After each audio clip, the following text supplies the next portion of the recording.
राधे राधे, जय श्री कृष्णा। आज की कथा में आप सभी भक्तों का हार्दिक स्वागत है। भगवान श्री कृष्ण और श्रीमती राधा रानी की कृपा सदैव आप पर और आपके समस्त परिवार पर बनी रहे। दोस्तों, आज आप सुनने वाले हैं ज्येष्ठ मास की कथा का 30वां अध्याय अर्थात अंतिम अध्याय। तो अब तक के सभी अध्याय सुनने के लिए आप सभी भक्तों का बहुत बहुत धन्यवाद। उम्मीद करती हूँ इसी प्रकार से आषाढ़ मास की कथा भी आप लोग जरूर सुनेंगे। और अगर आप पूर्णिमा का व्रत करते हैं, भगवान सत्यनारायण की कथा सुनना चाहते हैं तो चैनल पर वीडियो अपलोड हो चुकी है, जरूर देख लीजिए और भगवान श्री हरि विष्णु का ध्यान करके आज की पावन कथा का प्रारंभ करते हैं।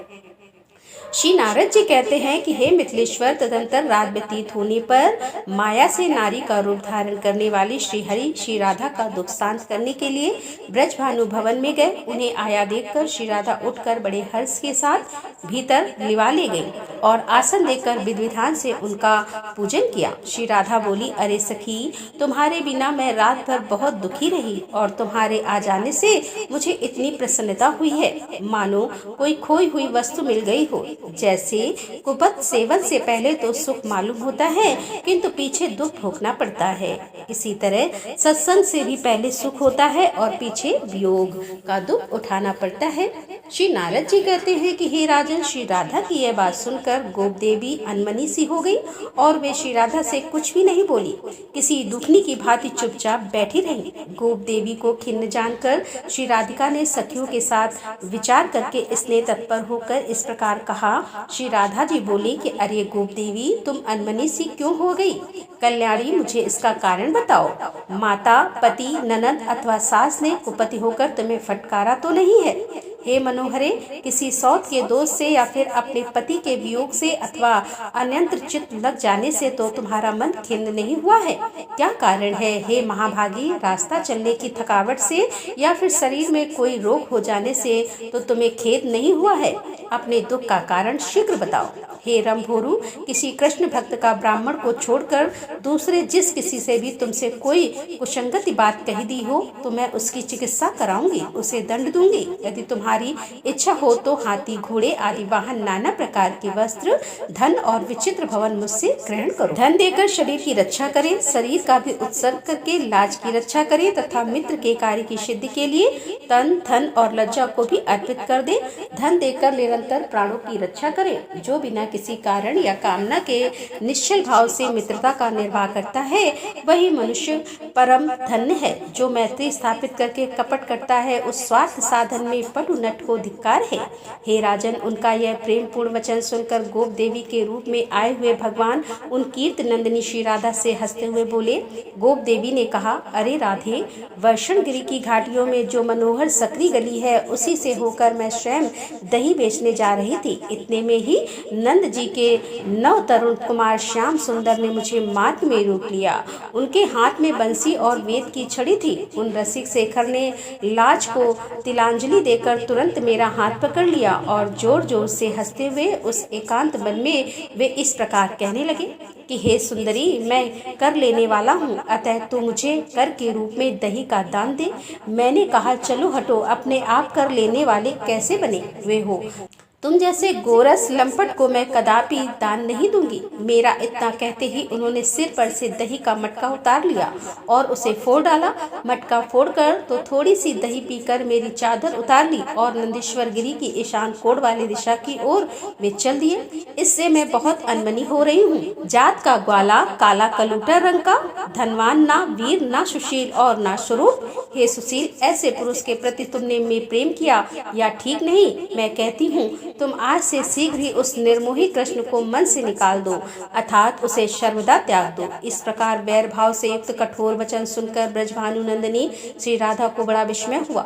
वे वाक्य और पदों के प्रयोग से संबंधित सरस्वती के चरणों का स्मरण करती हुई उनसे बोली। श्री राधा ने कहा, सखी, जिनकी प्राप्ति के लिए ब्रह्मा और शिव आदि देवता अपनी उत्कृष्ट योग रीति से पंचांग सेवन पूर्वक तप करते हैं, दत्तात्रेय, शुक्र, कपिल, आसुरी और अंगिरा आदि भी जिनके चरणा चरणार बिंदु के मकरंद और पराग का सादर स्पर्श करते हैं, उन्हीं अंजन परिपूर्ण देवता लीला अवतारधारी सर्वजन दुखारी भूतल भूरि भार हरणकारी तथा सत्पुरुषों के कल्याण के लिए यहाँ प्रकट हुए आदि पुरुष श्री कृष्ण की निंदा कैसे करती हो? तुम तो बड़ी ढीठ जान पड़ती हो।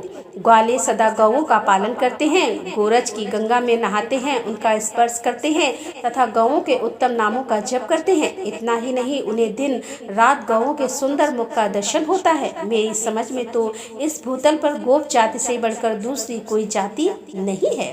तुम उसे काला कलूटा बताती हो, किंतु श्याम सुंदर श्री कृष्ण की श्याम विवाह से लसित सुंदर कला का दर्शन करके उन्हीं में मन लग जाने के कारण भगवान नीलकंठ औरों के सुंदर मुख को छोड़कर जटाजूट हलाहल विष भस्म कपाल और शर्प धारण किए उस काले कलूटे के लिए ही पागलों की भांति ब्रज में दौड़ते फिरते हैं। स्वर्ग लोक सिद्ध मुनि यक्ष और मरुद गणों के पालक तथा समस्त नरों के नरों और नागों के स्वामी भी निरंतर भक्ति भाव से जिनके चरणार बिंदु में प्रणिपात करके उत्कृष्ट लक्ष्मी एवं ऐश्वर्य को पाकर निश्चय ही उन्हें बलि अर्थात कर समर्पित किया करते हैं, उनको तुम निर्धन कहती हो। वत्सासुर, अघासुर, कालियानाग, बकासुर, यमला, जुनवृक्ष, तणाव, शक्सर और पूतना आदि का वध अर्थात संभवतः तुम्हारी दृष्टि में उन वीरता का परिचायक नहीं है। मेरा भी ऐसा ही मत है। उन मुरारी के लिए क्या यश देने वाले हो सकता है जो कोटि कोटि ब्रह्मांड समूह के एकमात्र सृष्टा और संहारक है। उन पुरुषोत्तम के लिए भक्त से बढ़कर कोई प्रिय हो ऐसा ज्ञात नहीं होता। शंकर, ब्रह्मा, लक्ष्मी तथा रोहिणी नंदन बलराम जी भी उनके लिए भक्तों से अधिक प्रिय नहीं हैं। वे भक्ति से बदचित होकर भक्तों के पीछे पीछे चलते हैं। अतः श्री कृष्ण केवल सुशील ही नहीं समस्त लोगों के सुजन समुदाय के चूड़ामणि हैं। वे भक्तों के पीछे चलते हुए अपने रोम रोम में स्थित लोगों को पवित्र करते रहते हैं। वे परमात्मा अपने भक्त जनों के प्रति सदा ही अभिरुचि सूचित करते रहते हैं। अतः अत्यंत भजन करने वालों को भगवान मुकुंद मुक्ति तो अनायास दे देते हैं, किंतु उत्तम भक्ति योग कदापि नहीं देते, क्योंकि उन्हें भक्ति के बंधन में बंधे रहना पड़ता है। गोप देवी बोली, श्री राधे तुम्हारी बुद्धि बृहस्पति का भी उपहास करती है और वाणी अपने प्रवचन कौशल से वेद वाणी का अनुकरण करती है, किंतु हे देवी तुम्हारे बुलाने से यदि परमेश्वर श्री कृष्ण सचमुच यहाँ आ जाए और तुम्हारी बात का उत्तर दे तब मैं मान लूंगी कि तुम्हारा कथन सच है।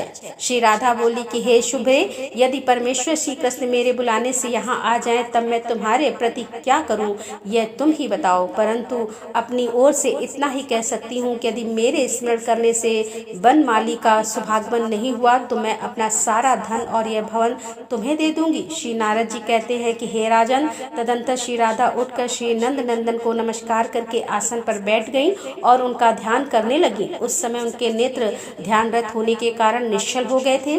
श्री हरि ने देखा कि प्रीतमा श्री राधा मेरे दर्शन के लिए अंग अंग में श्वेत अर्थात पसीना हो आया है और मुख पर आंसुओं की धारा बह चली है। यह देखकर अपना पुरुष रूप धारण करके भक्त वत्सल श्री कृष्ण सखियों के देखते ही देखते सहसा वहां प्रकट हो गए और प्रसन्नचित होकर घन गर्जन के समान गंभीर वाणी में श्री राधा से बोले। श्री हरि ने कहा, हे रंभर के चंद्रवंदनी, हे ब्रज सुंदरी शिरोमणि, हे नूतन यवन शालिनी, हे मानसीले, हे प्रिय राधे, तुमने अपनी मधुर वाणी से मुझे बुलाया है, इसीलिए मैं तुरंत यहाँ आ गया हूँ। अब आंखें खोलकर मुझे देखो। हे ललने, हे प्रियतम कृष्ण आओ। यह वाक्य यहाँ से प्रकट हुआ और मैंने सुना। फिर उसी क्षण अपने गोकुल और गोप वृंद को छोड़कर वंशी वट और यमुना के तट से वेग पूर्वक दौड़ता हुआ तुम्हारी प्रसन्नता के लिए यहाँ आ पहुँचा। मेरे आते ही कोई सखी रूप धारणी अच्छी आसुरी देवांगना अथवा किन्नरी जो कोई भी मायाविनी तुम्हें लेने के लिए आई थी यहाँ से चल दी। अतः तुम्हें ऐसी नागिन पर विश्वास ही नहीं करना चाहिए। श्री नारद जी कहते हैं, तदंतर श्री राधा श्री हरि को देखकर उनके चरण कमलों में प्रीत होकर परमानंद में निमग्न हो गई। उनका मनोरथ तत्काल ही पूर्ण हो गया। श्री कृष्णचंद्र के ऐसे अद्भुत चरित्र का जो भक्ति भाव से श्रवण करता है वह मनुष्य कृतार्थ हो जाता है। राधे राधे, जय श्री कृष्णा। आज की कथा का यहीं पर समापन करती हूँ। इसके आगे का वृतांत आप कल की कथा में सुनेंगे। उम्मीद करती हूँ यह कथा आपको पसंद आई होगी। तो अगर कथा अच्छी लगी हो तो वीडियो को लाइक कीजिएगा, अगर संभव हो तो वीडियो को शेयर भी कीजिएगा और कमेंट बॉक्स में राधे राधे जरूर लिख दीजिएगा। तो दोस्तों मिलते हैं अगले वीडियो के साथ। तब तक के लिए राधे राधे, जय श्री कृष्णा, हर हर महादेव, जय भोलेनाथ।